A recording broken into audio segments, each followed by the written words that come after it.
सुप्रभात मित्रों, कल अपन ने पढ़ा था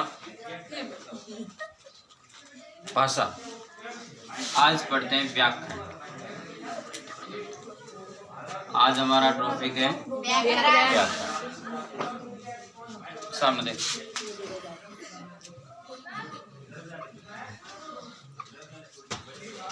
भाषा का व्याकरण किसे कहते हैं? देखो, व्याकरण की परिभाषा सुनो पहले।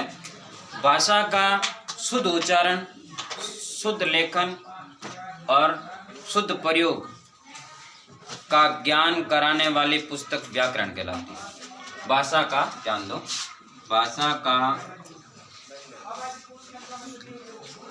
शुद्ध उच्चारण,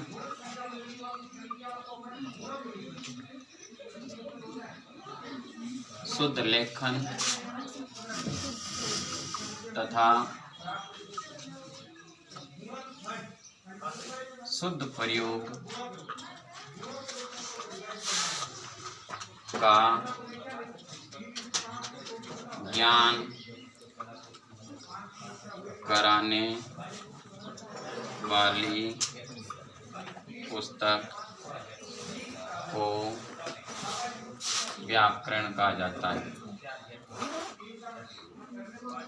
व्याकरण कहा जाता है, कहते हैं। ठीक है। यस। तो वे व्याकरण के अंग, व्याकरण के भाग कौन कौन से होते हैं? यानी कि व्याकरण के अंग, व्याकरण के अंग, व्याकरण के 3 अंग होते हैं। वर्ण विचार एक होता है, वर्ण विचार एक होता है, शब्द विचार, और तीसरा है वाक्य विचार। वाक्य विचार। सर्वप्रथम हम वर्ण विचार पर चर्चा करेंगे।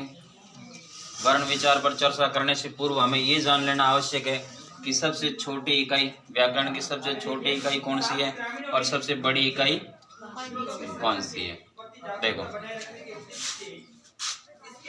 मैंने लिखा वर्ण, शब्द तथा वाक्य। ठीक है। तो सबसे छोटी इकाई वर्ण को माना जाता है। तो सबसे छोटी इकाई अगर वर्ण है तो सबसे छोटी की जानकारी होगी तो सबसे बड़ी भी जानकारी रखनी जरूरी है। तो सबसे छोटी वर्ण है तो सबसे बड़ी कौन सी हो जाएगी? वाक्य। अब अवरोही क्रम में इसको देखो। वाक्य किससे बनता है? शब्द से। शब्द किससे बनता है? वर्ण से। तो वर्ण किससे बनता है? जानकारी नहीं। वर्ण किससे बनता है? भाषा की मौखिक इकाई आपने पढ़ी होगी। भाषा की सबसे छोटी मौखिक इकाई किसे कहते हैं? मौखिक इकाई। भाई मौखिक इकाई यानी कि आप मुंह से बोलते हो। मुंह से क्या बोलते हैं? जैसे ही अपने बोलने की कोई भी वर्ण बोलो, अक्षर बोलो, मतलब ध्वनि निकलती। क्या निकलती है? ध्वनि। तो भाषा की सबसे छोटी इकाई क्या है? ध्वनि। क्या है? ध्वनि। अब इस ध्वनि का लिखित रूप ही क्या कहलाता है? वर्ण। ध्वनि का लिखित रूप ही क्या कहलाता है? वर्ण। तो भाषा की सबसे छोटी मौखिक इकाई हो गई वर्ण, सॉरी ध्वनि। जिसमें देखो मैंने बोला अब इस को मैंने यहाँ क्या कर दिया? लिख दिया। तो ये क्या हो गया? वर्ण। बोला तब तो ठीक, क्या ध्वनि। अब मैंने लिखित रूप, तो लिखित रूप को क्या कहेंगे? भाषा की सबसे छोटी इकाई। अब इसको क्या कहेंगे? सबसे छोटी इकाई क्या कहलाएगी? वर्ण। सबसे छोटी इकाई क्या कहलाएगी? वर्ण। फिर बोलो, अर्थ के आधार पर सबसे छोटी इकाई कौन सी है? अर्थ के आधार पर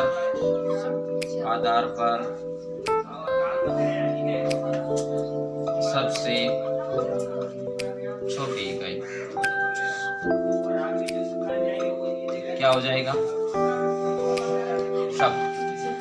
अर्थ के आधार पर देखो, वर्ण होता है, वर्ण का तो कोई अर्थ नहीं निकलता। वर्ण के टुकड़े किए जाते हैं, इसका कोई अर्थ नहीं है। जैसे ये वर्ण है तो इसका कोई अर्थ नहीं है, इसके कोई टुकड़े नहीं किए जा सकते। टुकड़े या अर्थ किसका होगा? शब्द का। अर्थ तो अर्थ के आधार पर अगर पूछ लिया जाता है कि अर्थ के आधार पर सबसे छोटी इकाई कौन सी है, तब आ जाएगा शब्द। एक होता है भाव या भावार्थ के आधार पर, भाव को या भावार्थ के आधार पर। भाव या भावार्थ किसका किया जाता है? जैसे आपने पद्य भाग पढ़ा होगा किताबों के अंदर, कविताएं, कविताओं का जो टॉपिक होता है उसका भावार्थ किया जाता है। तो भावार्थ किसका किया जाता है? वाक्यों का। भावार्थ किसका हो गया? वाक्यों का। तो भाव या भावार्थ के आधार पर सबसे छोटी इकाई कौन सी हो जाएगी? आधार पर सबसे छोटी इकाई क्या कहलाएगी? वाक्य। क्या कहलाएगी? वाक्य। अब अपन पढ़ते हैं सबसे पहले वर्ण विचार। देखो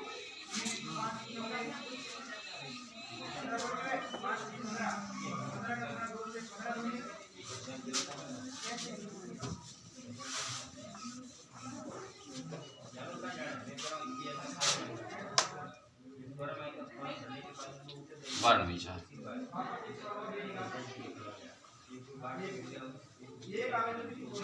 हिंदी वर्णमाला में कुल वर्णों की संख्या पर सभी विद्वान एक मत नहीं है। तो अधिकतर विद्वानों ने वर्णों की संख्या को कितना माना है? 52। हिंदी वर्णमाला में वर्णों की संख्या को कितनी है? 52। लिख देता हूँ। हिंदी वर्णमाला में कुल वर्णों की संख्या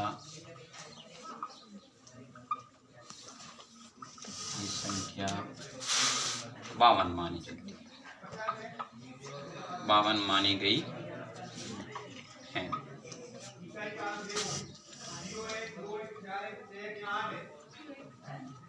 इनमें से स्वरों की संख्या 11 होती है तथा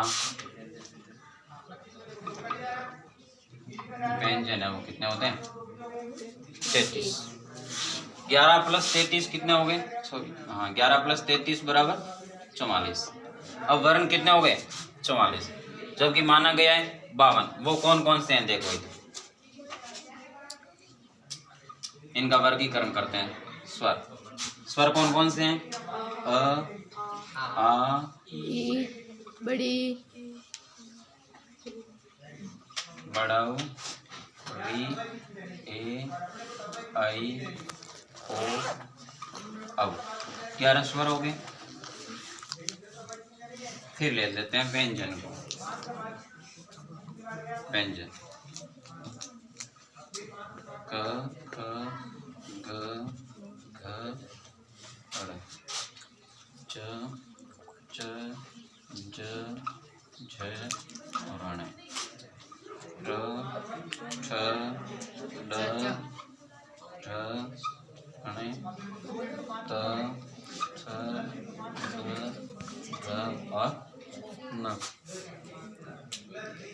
प, फ, ब, भ, म, य, र, ल, ग, स, स, और र।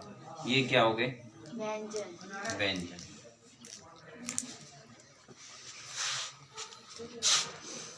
फिर आते हैं संयुक्त व्यंजन। संयुक्त व्यंजनों की संख्या कितनी मानी गई है? 4। कितनी मानी गई है? 4। वो कौन कौन से हैं? अक्षय, त्रय, ज्ञेय प्लस ये श्रय। देखिए इसमें आप श्री लिखते हो, ये किस में आ जाएगा? संयुक्त व्यंजन के अंदर। एक माना गया है अयोगवाह। अयोगवाह, अयोगवाह के अंतर्गत आते हैं अंग और अह। अयोग क्यों कहा जाता है? इनके स्वर और व्यंजनों के साथ योग नहीं होता है। अयोग, अयोग का मतलब क्या होता है? जो इनके साथ में नहीं जुड़ते हैं। अंग और अ, ये है अयोगवाह। कितने हो गए देखो 33, 11 44, 44 और 4 48, 48 और 2 50, पीछे कितने रहे 2, 52 माना है, 50 हो गए, कितने रह गए 2। द्विगुण व्यंजन 2 है वो द्विगुण व्यंजन माना गया है, जिसमें आता है ढ और ये ढ, जिसके नीचे एक हड़े लिखते हो लास्ट वाला क ख ग घड़, ये 5वां वर्ण है ना, इसके देखो पीछे की तरफ बिंदी लगती है, इसके नीचे की तरफ बिंदी लगती है, ये हड़े, ठीक है, ये 52 वर्ण हो गए।